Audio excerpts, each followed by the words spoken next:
Welcome to another edition of Chopper Chat. My name's Lincoln Davies and I'm the Communications Manager for the Auckland Rescue Helicopter Trust. I'm excited to show you guys today around our brand new aircraft, the AW169, also known as the Augusta Westland 169. It's the first of its kind in the country, and today I'm really excited to show you guys around. First of all, I'd like to introduce you to James Taylor. He's our Deputy Flight Operations Manager. He's a pilot and he's also an instructor. So James, can you tell us a little bit more about the AW169? It's a very exciting increase in our capability. And as you can see, it's much bigger than our current helicopters, so much more space for the guys in the back. But from a pilot's perspective, it's a lot faster. So we're about 50 kilometres an hour faster than the BKs. It's got longer range. We've got probably another 100 kilometre range over the BK. Within the cockpit perspective, I've got all the screens, which without taking my hands off the controls, I can switch between a whole range of displays. Great, well let's go and take a look.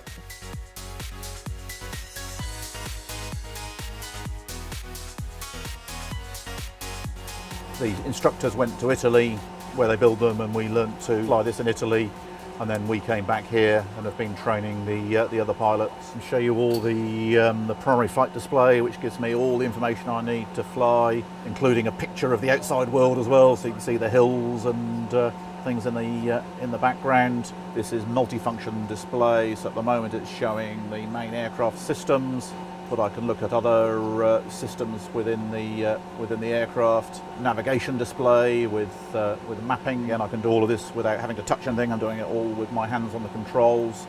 Controlling everything is all touch screen, so a bit like an iPad. So it means there are actually very few controls down here. The main one is my autopilot control, which gives me all the clever autopilot automatic hover and flight control function.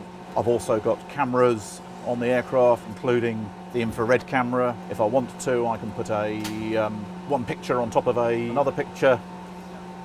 If there's a system malfunction, then it'll automatically bring up the system that's got the problem for me.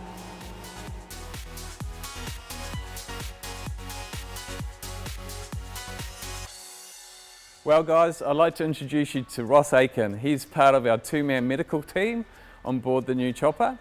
He's an intensive care paramedic, and Ross was instrumental in setting up the medical side of the chopper. So looking forward to finding out a little bit more. Sounds good, Lincoln. Awesome. We'll open up the door and show you inside. Cool.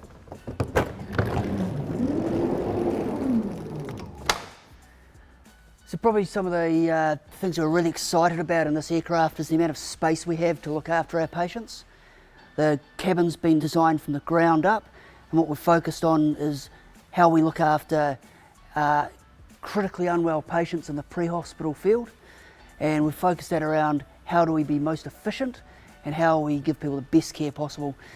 And so that's around where our clinicians sit, so they sit facing each other and facing the patient. So Ross, can you tell us a little bit more about the bells and whistles from the medical side? Yeah, sure. So as you can see, as the two clinicians in the aircraft today, we can face each other and communicate well. We can both see and touch the patient. And from my position, I can reach all the monitoring gear we need. So that may be using our monitor to treat or assess a patient having a heart attack, through to adjusting ventilator settings on a patient that's received a pre-hospital anaesthesia. The other things I can do is if our patient's in some pain, I can simply turn and open up my bag, can get our drug module out, and we can deliver really good pain relief in a timely manner, or any other medications the patients may need. So here we are on the other side of the chopper. Can you tell us a little bit more about what's going on here? Yeah, so one of the things we're really excited about with our new aircraft is the space that it affords us. We're able to bring our patients up using the hoist here. Once they're up at the aircraft, it's much easier to place them straight onto a stretcher.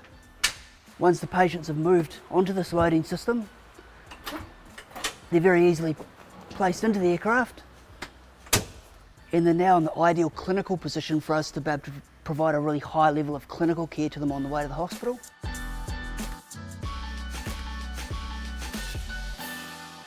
So So now I'd like to introduce you to Mark Canal. He's our Chief Flight Crew Officer. He's also known around base as Tinny. So I've known Tinny for a while now, but I don't actually know what Tinny means. What does Tinny mean? So yeah, Tinny's come from a surname, so surname McCannell, so Tin Can, Tinny, so that's how that's arrived there, Lincoln. Nice. Yeah. So Tinny, what are you going to show us today? So today, obviously, the 169 is, as Ross has already talked about, offers a different platform altogether for the hoisting. If you look at just the sheer door size, means that when we're starting to do hoisting within the door space, we've got a lot more room with it. The hoist itself is more capable than what we've got on the existing BK system. So it's a high speed hoist, around about 60 metres per minute, and also close to the 300 feet. Also, the pendant's got a few other features which we've not had previously. We've got a couple of extra things here over and above the actual hoist itself. So I've got the ability to trim the aircraft with this mechanism here. So the pilot has the ability to give limited control to the hoist operator. So the pilots can effectively hand over limited control to the ACOs in the back. The other feature that we've got with these machines is a PNG2 system. So this system here basically gives us the ability to maintain hands-free two-way communication between the wireman and the aircraft. There's been a number of sort of accidents overseas throughout the years where a lack of communications between the aircraft and the wiremen's unfortunately contributed to some not very nice outcomes for people at times. My duties, yes, I do have some in the back, but primarily I'll be in a non-flying pilot assist role in the front left seat. So that'll be assisting the flying pilot with certain flight profiles, low-level over water operations, instrument flight rules, and VFR operations as well. Awesome. So thanks for joining us for another exciting edition of Chopper Chat.